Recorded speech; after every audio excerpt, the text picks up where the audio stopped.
Hello, people of YouTube land, those that are part of Ted Green Eagle's Discord, those that follow Ted and I on Twitch, and to those that are listening to this on Spotify or wherever this podcast ends up being on. I am Traductus. And I'm Ted. And this is the movie review podcast where we review a director's filmography. We go through each movie. We say what we like and dislike about it. Ted goes over the plot real briefly. I also give some background info. And then we rank the movies. And we are still on David Fincher. But we got to like one of his like really well-known ones, and that is 2014's Gone Girl. Now, Gone Girl is an adaptation of a 2012 novel authored by Gillian Flynn, who also wrote the screenplay to this. Now, this was released at the New York Film Festival on September 26, 2014, and released in the United States on October 3rd, 2014. It had a budget of $61 million and had a box office return of $370.9 million. This movie ends up becoming made because a film adaptation was sought after due to the book being super successful. One of the people that ended up producing it and also read a manuscript of the novel was producer Leslie Dixon, and it also brought the attention of Reese Witherspoon, who also ended up producing this. She was supposed to star as the lead role of Amy, which role goes to Rosalind Pike. However, once David Fincher gets involved, he goes, "You're wrong for the part," which balls on David Fincher to tell the producer, "You're not being in this movie." Props to him. Yeah,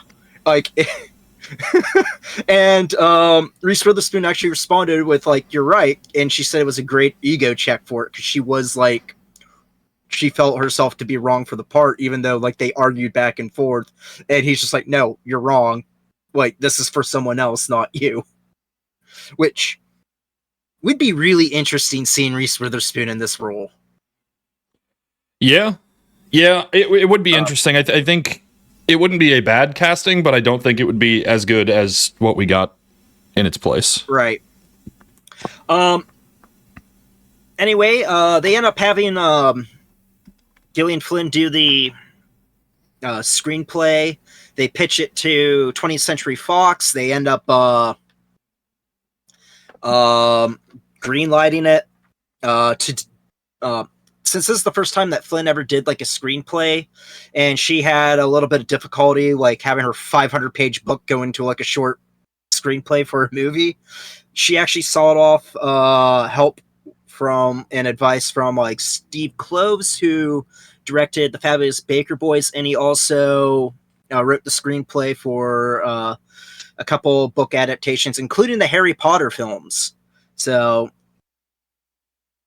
David Fincher ends up getting involved in this after reading a first draft of the script and was just I need to be involved in this. And they pick him up from that, which seems to be kind of a growing trend with Fincher. It's he's never really, it's either he's not the first choice or they haven't picked a director yet. And he's like, "Hey, can I direct this?" Yeah, it feels like he's picking stuff up almost accidentally, which is weird because we've seen a lot of common themes through all of the movies. It's interesting. Yeah, and I have to say, he must have a hell of an agent or something like that to get scripts like this, I would think so. That being said, what's also funny is guess who does the soundtrack? And this is the Well, my first inclination is Trent Reznor again, because that's who did the last one. Okay, not nearly as egregious. He also did the Social Network with This is the third time that he's worked with Atticus Ross, who is also the other film score writer that was also in like The Girl with the Dragon Tattoo and also The Social Network. Why we didn't pick that up for Social Network is beyond me. Maybe it's because like it wasn't as obvious as like The Girl with the Dragon Tattoo. Well, it wasn't super musical, and they didn't lead off with Trent Reznor in fucking big WWE lettering and a shitty cover of a song he shouldn't have covered. Yeah. Right.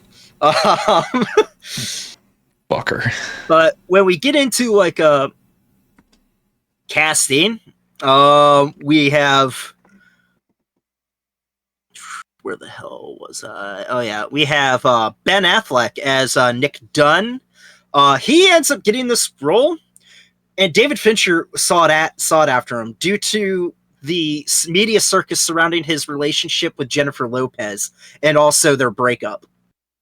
Okay. Which is ironic because Ben Affleck wins a Razzie Award for 3 movies because they were all released in the same year: Paycheck, Daredevil, and also Gigli, which he starred with Jennifer Lopez. For this role, he ends up winning like a Redeemer Award from the Razzies, citing his Razzie that he got from Gigli. So it kind of comes full circle. I guess I want to know, like, I don't remember the tabloid events of 2014 all that well, right? But I wonder if Fincher sought after him because it was relevant to him and felt like he'd give a shit about it. I don't know if it was a redemption project. Like, it wasn't necessarily a redemption project because, like, he did bounce back the same year with like Argo. Well, I more meant like in the relationship sense, right? Like he wanted to be painted as a better person or whatever, whatever relationship fucking nonsense was going on, right? Like I wonder if that was not the reason that Fincher was looking. I don't know. I wish I had better recall of 2014 tabloids. If I remember right, the meme of like Ben Affleck like chain smoking and having the shitty back tattoo comes from that first time they got together. Like I said, I wish I had a better grip on what was going on as you read that reason that he was sought after. Well, that's interesting. Yeah, I mean South Park made an episode based on it, so like it was obviously relevant. But it just amazes me how like it's like, hey, you had a shitty point in your life. Yeah. How's this? Rosamund Pike plays Amy Elliott Dune, the Gone Girl. She gets the role because Fincher thought that American audiences didn't know her that well, and she kind of had like a mysterious vibe about her. Fair. Which, that being said, like, I honestly think that's true because, like, the only time I can think of like American audiences would notice her, and going back to the Bond podcast, she plays the female villain or like, you know, henchman in I guess woman henchman to update things. God damn, I need to fucking break that. And Die Another Day, where she plays Miranda Frost, which she kills that role as well. It's true. She ends up getting like a ton of awards. Like she wins a Saturn Award. She gets nominated for a Golden Globe and also an Academy Award for this. She gets a ton of like nominations and awards for this. Which I originally was going to make the joke like, oh, and Ben Affleck gets a Razzie. Like, oh wow, so you're shitting on Ben Affleck for no fucking reason. But no, they weren't. They're actually saying like, hey, this one's good, as opposed to like, you know, the last 3. Yeah. We also have Neil Patrick Harris as Desi Collins, Amy's ex-boyfriend. I don't have any information how he gets involved in this. We have Carrie Coon as Margot, who's Nick's twin sister. This is her first movie, and she gets, I think, nominated for like best first-time performance for like some sort of like award show. We also have Tyler Perry as Nick's attorney. And I got a fun story about this. He gets the role because he doesn't want to be, it's like to, as in like he wants to venture out into like other roles besides, you know, playing Medea. But he said had he known how popular the novel was and David Fincher's work, he would have not have taken the part. And he says his agent actually deliberately didn't inform him on this, so that way Tyler Perry would pick up that part. And it's not because like Tyler Perry didn't like David Fincher, like he liked working with him and thought he was like a genius. He just thought he would be way too nervous to like take that role with like how popular everything was. And he actually wins an award for this role. Let's see, let me put that up. He wins Best Supporting Actor, which he shares with J.K. Simmons for his role in Whiplash for the African American Film Critics Association. Okay. So, yeah. Which is honestly rather interesting to me, because, like, knowing how, like, what we're used to seeing Tyler Perry in, this is kind of a neat role that he's in.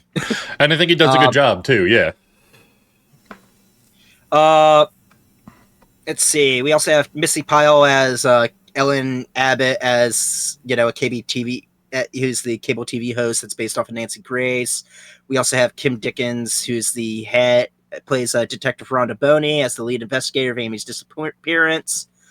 And I think that's basically what we got for like the main people in this. Yeah, I think so. That feels like that covers the ones you see repeatedly anyway. And this was filmed in Missouri. Sure was. Not super far from where I live, as a matter of fact. Don't dox yourself. That's fine. I move in like a month anyway. By the time this actually hits YouTube, I won't live here anymore. Oh, yeah. All right. That being said, plot. All right. So, I don't know how to do this without giving too much away, so I think I'm just gonna fucking do it. If you intend to watch this movie, don't fucking listen to me. Essentially the plot is guy gets it. He's complaining to his sister about his anniversary. Goes home. There's flipped over furniture, broken glass. His wife is nowhere to be found. Right. We come to find out that she apparently faked her own death. Because he was cheating on her, and then there's the whole like redemption arc of he's trying to like not only find her but then trying to make sure that she doesn't win the exchange, and then she comes back and she's insane, and it's about their life together because all sorts of fuck. We're gonna get into that, but that's the basis of the plot.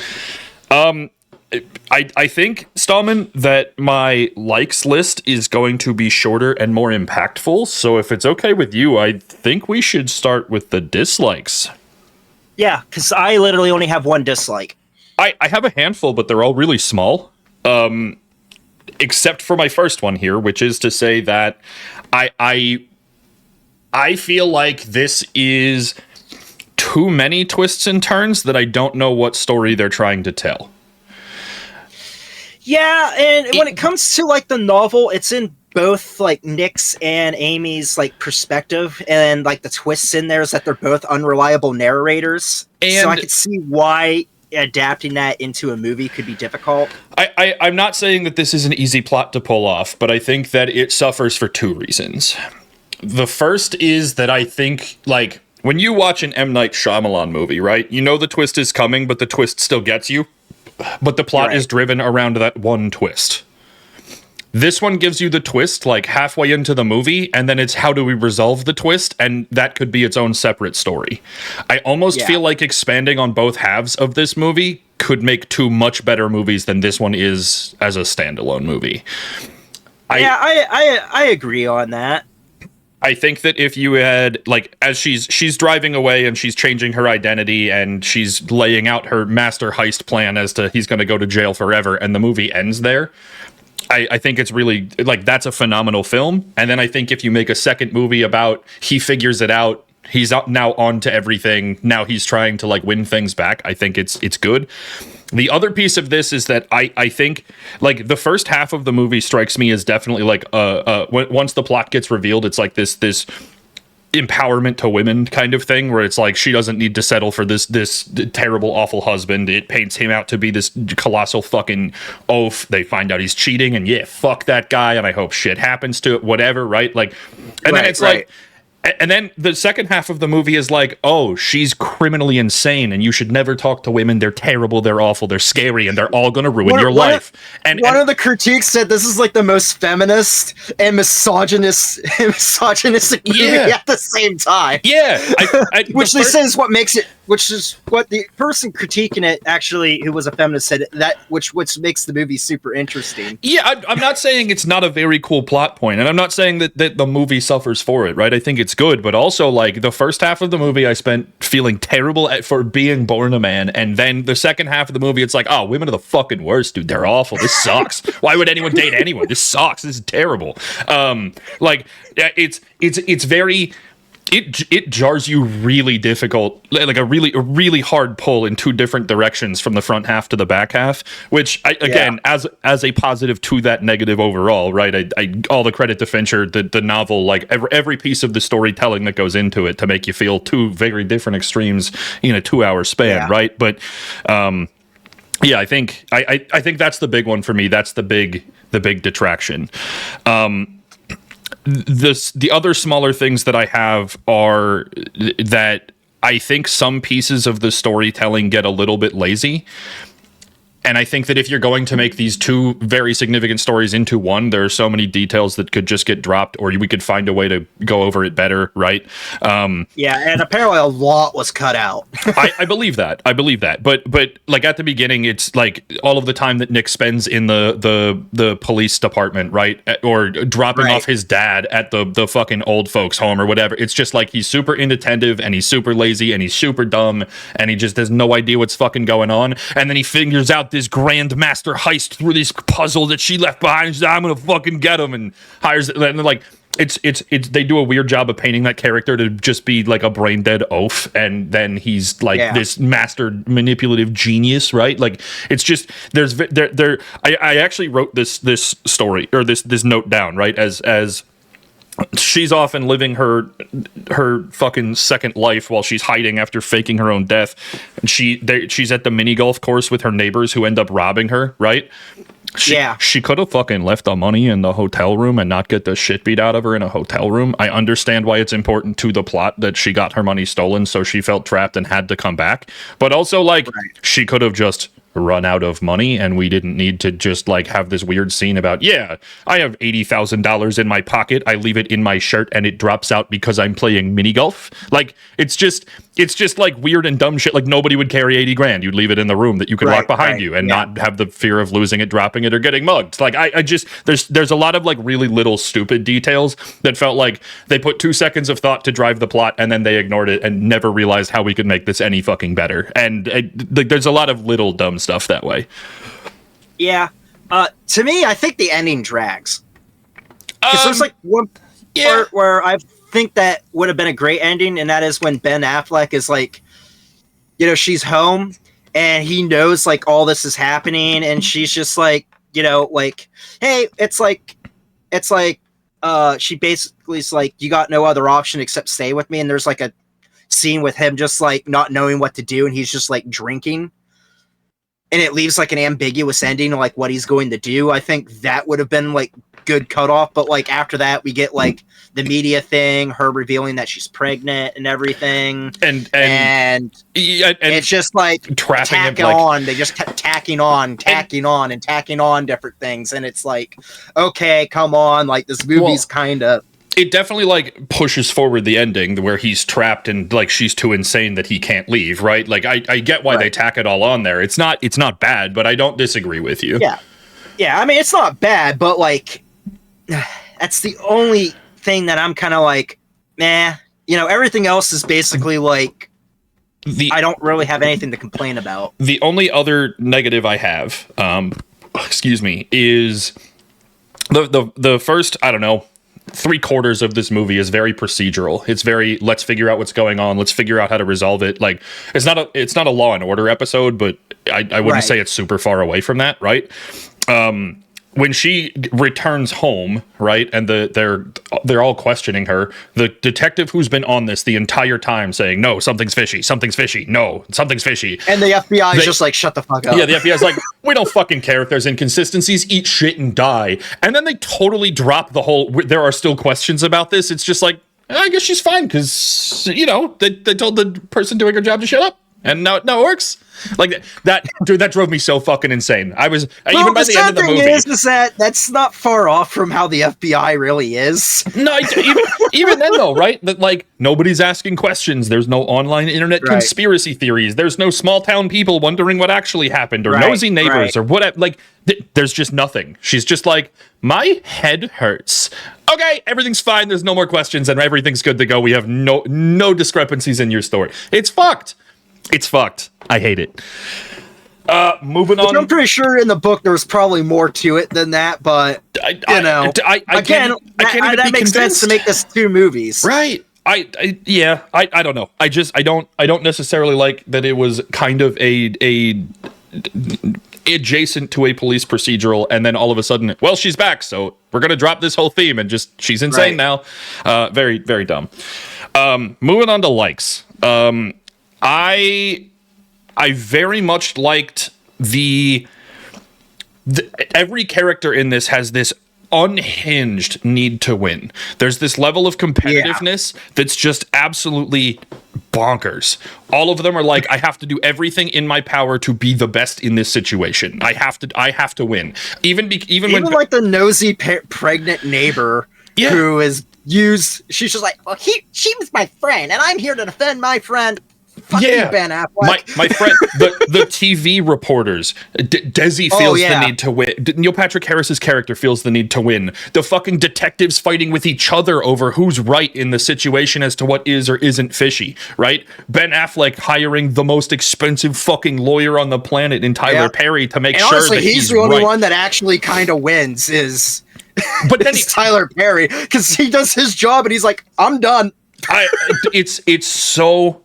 like everybody's got this and it's not like I like winning. I play competitive video games. It sucks to lose at things, but also I'm not letting it drive my entire life, and I'm not getting stuck so that my image looks better slightly. But like there is an unhinged need to win from every single one of these characters, and that consistency is very cool. As I mentioned earlier, as we were talking, we brought up Fincher the first time, and the idea that like Fincher has consistent themes where a lot of his characters are like super driven and super emphasized and like way over the top. I go back to Fight Club. I go back to The Game. I go back to Seven, where these characters are driven by just something extra, and they require over the top performances to make sure that like you can buy into, holy shit, this is a superhuman like extra quality, right? And we did it again, but not just with like 1 or 2 characters that drive the plot, but with everyone involved. Every single character in this movie. It's incredible. Whether it's Amy's parents, Amy herself, Ben Affleck's sister. And everybody. The other thing that I've got on a similar vein, I think that suspension of disbelief feels like a weird thing to use here because there's nothing like extra human about this. Right. There's a few things that are kind of far-fetched, but you can just kind of like but it's easy to get it's easy to get locked in, right? It's very easy to like feel like this is something real or legitimate. It feels like there is just a very you can understand why all of the characters are doing whatever it is they're doing, even if there's not dialogue to force it, right? As you mentioned, the ending getting tacked on, and they tack the baby into the whole thing that she's manipulated. He didn't even sleep with her, but she just saved his fucking frozen sperm to impregnate herself so that he can't leave. Super fucking manipulative, insane behavior. But also, you can feel the fact that he can't walk away. So she can not only win against him, but win against her parents, because her parents are... Right. And the idea that like he feels stuck. He feels like his image like gets worse and worse than when they thought he murdered her if he leaves when she's pregnant now. Right? Like they don't put that into dialogue, but you can feel it and you know it. There's a level of like becoming engrossed in it and feeling like nothing is beyond the scope of like real human behavior. It's very easy to get engrossed here. Yeah. Again, the acting performances are all good. Yep. I can't think of like a single one that's bad. I mean, like, I would like Pike does amazing. Like she's I wonder what the heck she was up against, because like, holy, like she's a scene stealer throughout the entire thing. Ben Affleck is doing really good. Tyler Perry, I was shocked at how good he did. He crushed it. He crushed it. I would argue that the only one who comes anywhere close to being not good is Ben Affleck. And not necessarily because it's bad, but also because he's replaceable. It felt like his part wasn't difficult necessarily. Right, like you were telling me earlier, it could have been Paul Rudd. Yeah, the inattentive, just kind of absent-minded husband could have been Paul Rudd playing like his role in Parks and Recreation, and you wouldn't notice the difference, right? Like his role isn't forgettable, it's not bad, but also it could have just been anybody, and right. I think that's more of an indictment of Ben Affleck the human than Ben Affleck's performance, if we're going to be entirely honest. But even if he's the worst performance in this movie, I mean, that speaks volumes, because all of the acting here was great. Yeah, and the lady that plays his sister, like for her first role, like that's pretty damn good. Yeah, you felt the emotional investment. It felt like they were actually siblings. Like she gave a lot of a shit. Thinking this was so damn good. Now, if I remember right, she's also in she was in TV series before this, but this is like her first film role. But even then, they both require different sort of acting. Yeah, and it was I don't know, everything felt like it belonged. I think that this wasn't like super dramatized, like, you know, Brad Pitt screaming into the what's in the box at the end of 7, right? Is not normal human behavior. It's still believable, it's fine, right? But it's not, it doesn't feel like you're integrating into everyday life. It feels like an extreme. And I think here everybody just hits that perfect level of like normal human behavior that it like adds to that feeling engrossed, because it doesn't feel like over dramatized or overwritten dialogue. It doesn't feel like things that couldn't happen. Like the performances of everybody feeling like everyone in this movie is a normal everyday person. Of course, with caveats, but I think that like being able to hit that normalcy while acting is almost as incredible as doing these over the top roles. Yeah. Especially since each person like flip flops between both in this. Yeah, absolutely. Because there's parts where it's definitely like centered, realistic, and then like they reveal like the over the top craziness that is this entire freaking plot of a movie. Yeah. To me, I have to say that, of course, again, with like Fincher, with like shots, whether it be establishing shots or like shots of the action going on and the lighting and everything, that's still superb. Everything felt normal. I think the only things that like didn't feel Fincher-esque were the establishing shots of the neighborhood. Some of those, it felt like a camera in a driveway, kind of like Sopranos-y, where like they'd set up a tripod in the driveway and watch the car roll up kind of thing. And those felt a little weird, but not even in a bad way. Just kind of like it is a small Missouri neighborhood, not, you know, not an isolated scene. It's fully integrated. Like I didn't even hate that shot, but they definitely didn't feel Fincher-esque. But like you said, everything else was still done as a mastercraft. But that's all I really got. What about you? You have anything more? I think that's kind of it. I wish I had more to say about this. I really do. I thought this was pretty terrific. Like this is definitely. I don't know that I would have felt this good had we recorded immediately after watching. Like I think I needed to let it sit a little bit. But I don't know, just like the ability to evoke that emotion from a normal, reasonably normal, like, hey, you dated an insane person? Like, yeah, so is fucking everybody who's going to watch this fucking podcast, right? Like, that's just the way life works, right? Like, obviously they take it to extremes, right? I as many insane people as I've dated. It's like, have you dated a shitty oaf of a dude? Of course you have. Yeah. Have you dated a woman who like really tried hard to make you look like a bad guy? Yeah. Maybe none that like faked their own fucking death and changed their appearance and then came back a bloody mess after murdering a guy. But like, you know, it's a slightly dramatized. Don't get me wrong, but it's so normal, and you get so engrossed. Like it just feels. Man, there's something about this movie that just feels like really well done because it is so normal, and I don't know how to better phrase it without you watching it. But yet it's also not normal. No, sure. I again, dramatized over the top, fucking criminally insane. But again, I see Fincher's influence, and I see all of the like super emphasis of like really well developed characters. I see a very good story order. I see like a really well calculated and crafted plot, and I see building the world around that plot and those characters, and it's this is a really terrific movie, and honestly I'm happy we watched it. Now that I have the perspective and I know what happens, I for one will in fact be going back to watch this movie again. Absolutely, like that's like the first one that I've even like kind of thought of saying in a like, you know, long while. I know I said that with like I guess not long while, because I said I went back and rewatched Social Network, but like, yeah, that was because to pick up things I thought I was missing, you know, not really. Yeah, we've had a bunch in this series, especially early, that were like, I would watch this again and again and again, right? Fight Club, The Game, Seven, like those are movies that you can just repeat and it's perfectly okay. And then we've had a couple of movies that's like, if it's on TV, you know, fine. But no, this one, like I don't know that it will be one of those movies that gets repeated over and over again, but I think it's definitely a movie I'm gonna like give it some time, give it a second watch, and I will be excited to do so. This was good. Stallman, I think I'm gonna let you rank first. God damn it. I'm struggling because it's in the top 3 for sure. Like, which obviously my number 1 is Fight Club and my number 2 is The Game. I like this better than 7. So it's in the top 3. I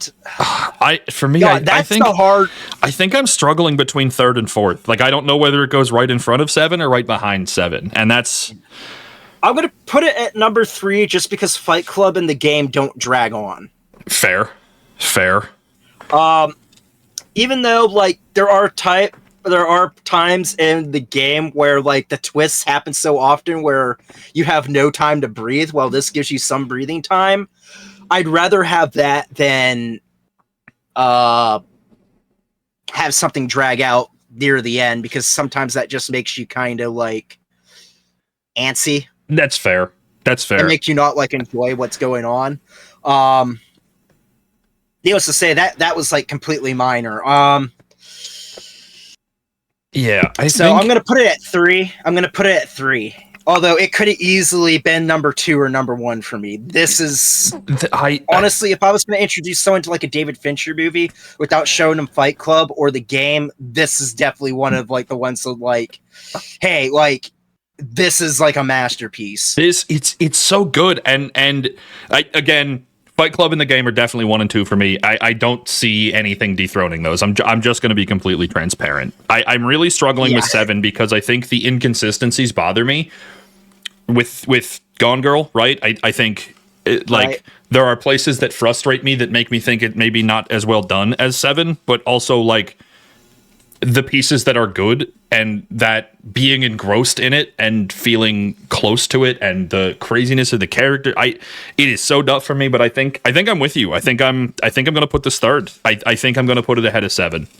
It just feels bad to say this movie's a masterpiece and it's really well done and then put it 4th. Like, all credit to Fincher, right? I mean, the fact that he's made so many of these movies that were struggling at the top end rather than kind of deciphering the middle or the junk pile at the bottom, right? Like, all the credit in the world to Fincher that, like, if this is in fact his 3rd best movie, like, dude, that's insane, because this would top a lot of other directors' charts. This is crazy.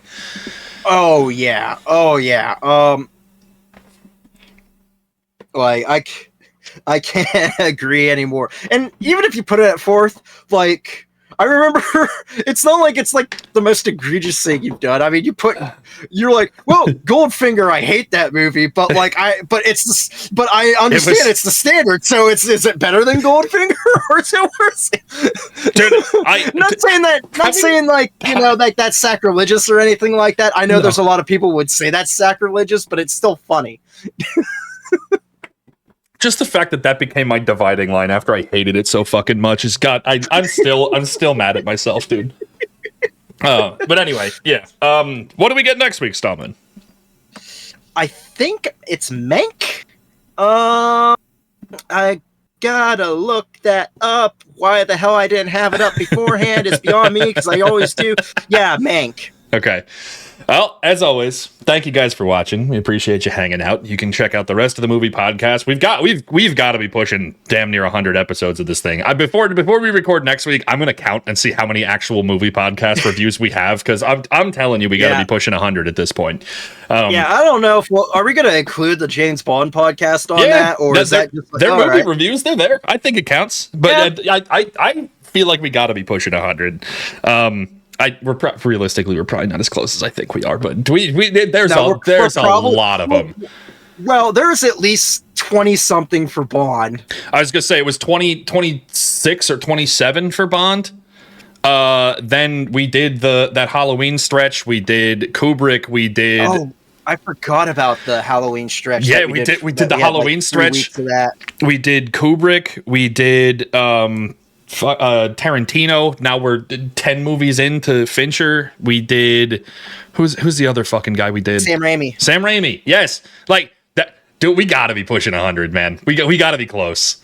We're at least probably in like 60 or 80. I was gonna say I feel like 90's probably the high end, but I also don't remember how many of those Halloween movies we did.